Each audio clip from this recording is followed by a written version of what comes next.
order in which you eat your food may make a big difference in how high your blood glucose goes as well, not only for pre-diabetics, but for type 2 diabetics and maybe even for type 1 diabetics. In 2015, some smart researchers did an early pilot study in people with type 2 diabetes. And these were people who were taking metformin, and they measured their blood glucose eating the same exact meal, but with the order of how they're eating switched up.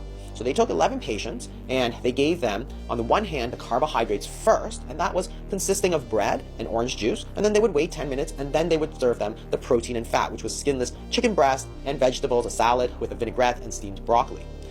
And what they found was that there was a very big difference in the blood glucose, not only how high the glucose would go, but also in the blood insulin levels. In fact, the peak glucose was down a stunning 54%, and the insulin area under the curve, which is that part of the insulin that your body is seeing over time, decreased by 48%. That's a huge difference considering that the two meals were exactly the same. The only difference was, were you eating the carbs first or the carbs last? And when you ate the carbs last, that seemed to make a big difference for these people with type 2 diabetes.